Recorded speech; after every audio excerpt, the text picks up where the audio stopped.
Hi, I'm Indy Lee, Lee Junleung. I'm from Hong Kong. I'm a theatre director, actor, drama educator. And I'm also one of the actors and creator of It Won't Be Long Now, 明日陽光燦爛. In fact, we will tour to Edinburgh Fringe Festival in this year, but somehow everyone know that we cannot go anywhere because the coronavirus spreading, and this kind of threats lock down a lot of countries, and the people, they cannot go anywhere. They have to stay at home, just like me. I'm doing the self-interview on the balcony of my apartment. So this is a way we would like to share our story, although we cannot physically go to the Edinburgh or to go to somewhere else, but somehow we can use the other way, our technology, to get in touch with our audience. And I would like to introduce a little bit about the production team here. And the other actors, actually he's the original part of the story. Bill Aitchison and the producer, Mok Chiu-yu. He is the chief executive of the CCCD, Center for Community Cultural Development. Before I telling about the It Won't Be Long Now, these stories, I would like to tell you more about why we start up this kind of creations. So I will go back to the CCCD, the Center for Community Cultural Development. Mok Chiu-yu, Mok. He's the producer, and also he's a creator, and he advocates a lot of projects. And his organization is located at Sahamshuipo at Kowloon West, this area. Actually, this area is a lot of people living there and have a long history, quite an old district. And I'm saying that it's quite the people, they have very low income living there. We can say that it's kind of social problems, but somehow we can find that it's a lot of interesting story, and also a lot of historical incidents happen in that area. So the first time Mok would like to explore a lot of story at Sahamshuipo and create a lot of community art. One thing is about the cultural tour, the other thing is about the solo performance. So at first, I joined his cultural tour projects. I create my autobiographical tour because I was living in Sahamshuipo for a long time. When I was born there, I grew up there, and I studied there. I lived there until I'm studying in the university. So I get a very strong attachment with this area.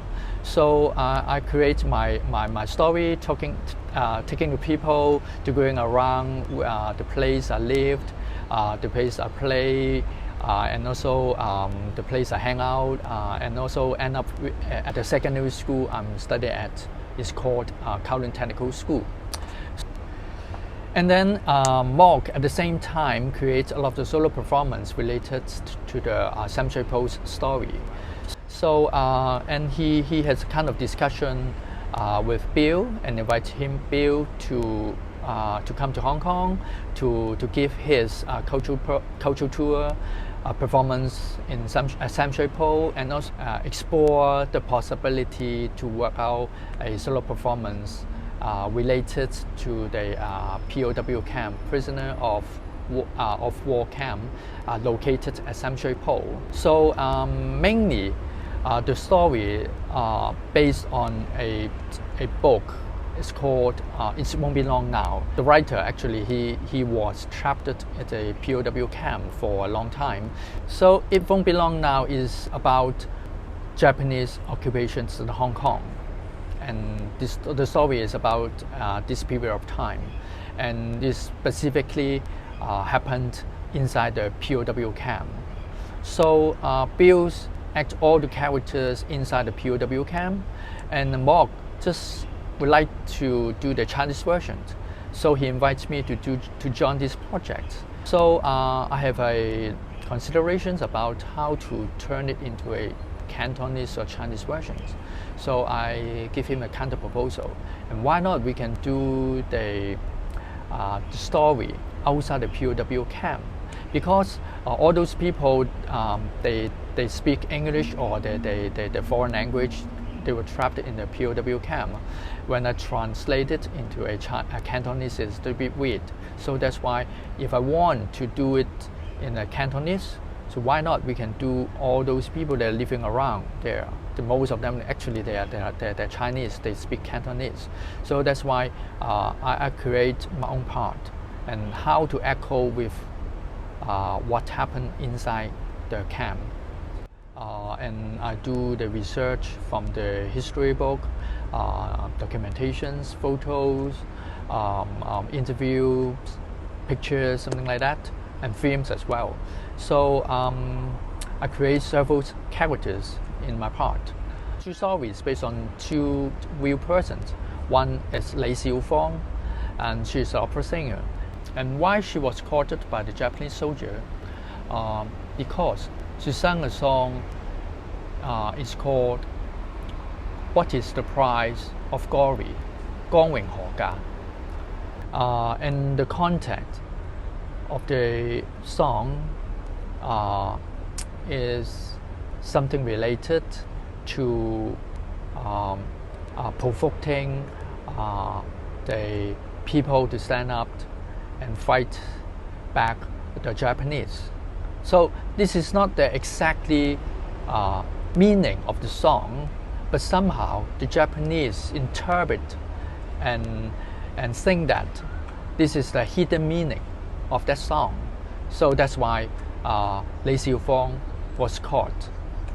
I put her story in it is a kind of to share our fears nowadays as a artist doing our work in Hong Kong. Maybe we made face this kind of threat or oppressions from the government.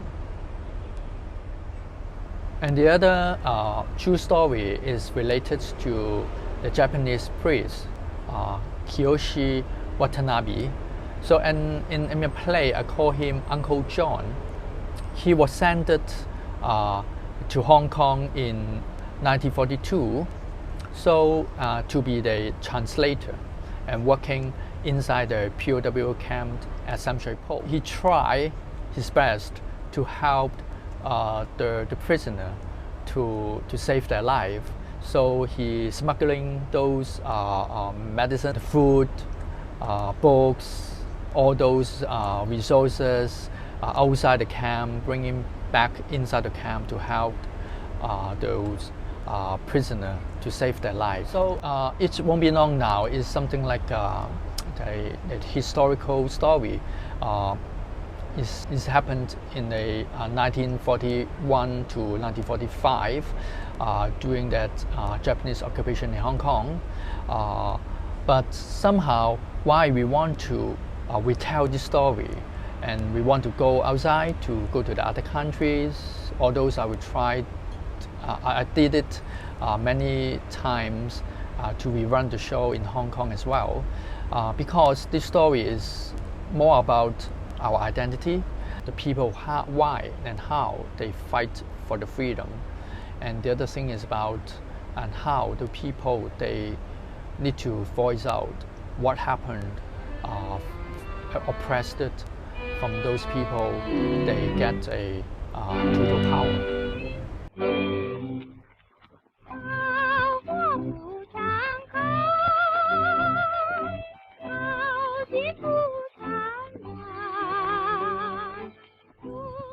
Hello, my name is Bill Aitchison, and I'm the other half of It Won't Be Long Now.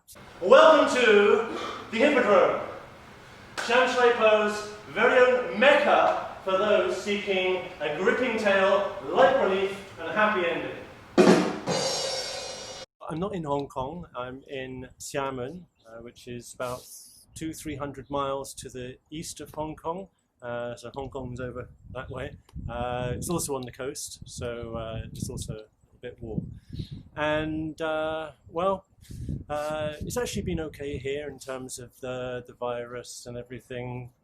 I've never been put under lockdown, for example, and it never really got a hold in this city. So, but all the theatres are closed, and I can't travel in and out the country. So it has kind of had a big effect that way. The show, it won't be long now. It's of course a big pity we can't perform it, but we'll be there at some point. And in a way, the show kind of works well with this theme, because it's about hope. It's about waiting for something which you don't know when it's going to come. You might be it's a story about prisoners, about people living under occupation. They didn't know if they're going to be released from that or not. And so how do they live with this new reality? How do they adapt themselves? How do they preserve hope, preserve humanity in the midst of all of that? As we looked into the layers of the British history, it was indeed this history of the Jubilee Barracks, which during the Second World War became a prisoner of war camp for Allied POWs, which was where we focused the show around. And I realized it's a history I didn't really know. And almost nobody really understands this history very detailed. Only a few kind of military historians and people connected to the families of those who had direct experience. But it's not really taught in the books. It's one of these forgotten histories, because it's not really in the interest of anybody to tell it. So they just kind of park it aside. And yet a lot of people got caught up in this, and inside of these prisoner accounts, which I read as the kind of first inspiration, there's some very powerful material. It speaks to the human spirit and the hell these men were put through, and what a test it was of their character, and what the different ways in which people drew upon their resources to fight it and to survive. It's very humbling, very, very powerful story, and had to realize it's not about me. This is a story about another time, another place, and it deserves to be understood. And because it is a real history, I felt I had a first duty of responsibility to actually tell that story in an accurate way, as much as any history can be.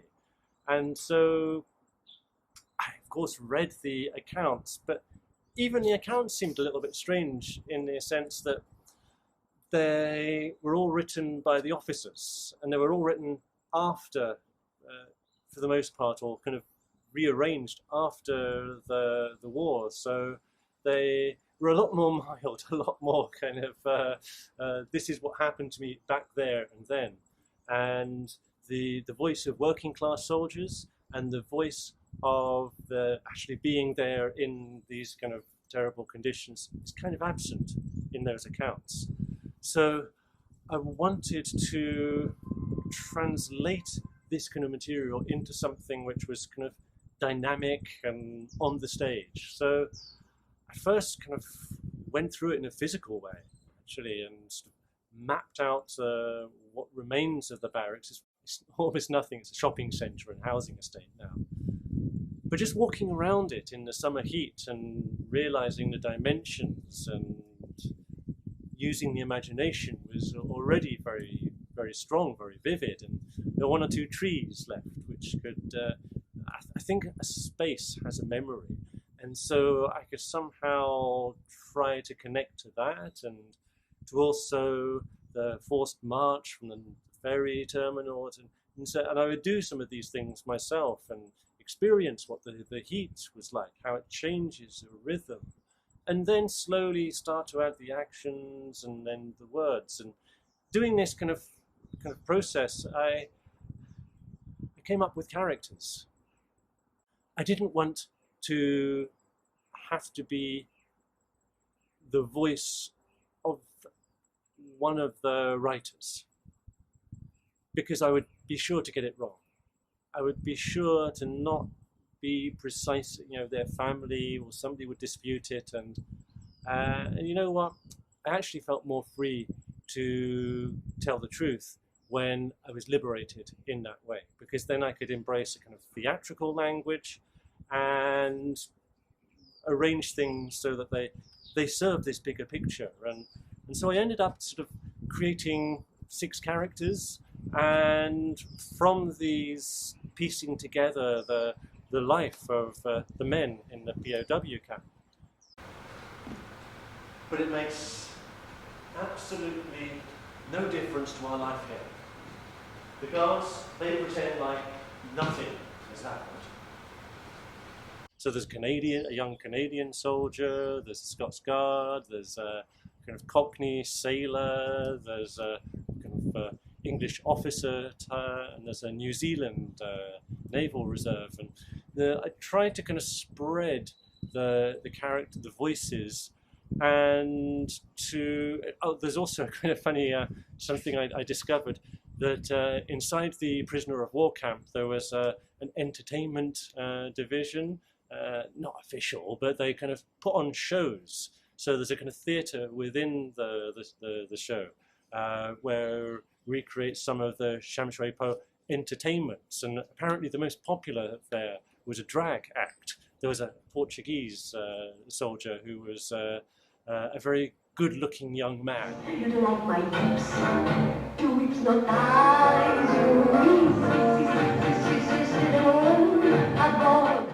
I don't necessarily treat it all as a kind of doom and gloom. In fact, one of the things which struck me reading about this was that black humour was one of the resources a lot of the men drew upon. And there's a lot of this kind of squaddy, dark humour inside of all of that, and that's kind of what got a lot of the men through. Also Christianity, the Christian faith. Some men whose hatred and revenge was the source which made them, kind of gave them power. And I had to somehow try to figure out with each of these men, what was the source of their strength? What was it that that got them through these conditions? Because a lot of men didn't. There was a lot of death there. Kamuchi wa, Tamagotchi, Misoguchi. I don't know what the hell he's talking about. There's also another side to the show in which, although I say it's not about me, once you start writing and generating the material, you need to find a way that it kind of speaks through you, so that you're not just mouthing empty words. And I actually found with most of the characters there were ways I could connect with them. So I'm from a military family, and Scottish actually, my parents, but I grew up in Portsmouth, so I'm kind of more familiar with the Navy in a way, and so there's a mix of different characters who draw upon things which are familiar to me. In the same way I was brought up a Catholic, and so I use some of these references. Even though I'm not a practicing Christian anymore, I had to kind of realize that was really significant then. Come on, whack it, that's the way, whack it. So there is hope for the coronavirus, I'm sure of that. We just have to keep fighting through, and it won't be long now, maybe 3 months, 6 months, who knows, but it will pass, and we'll be back with the show. So until then, stay strong, and I hope you enjoy the online Army at the Fringe Festival. Bye-bye.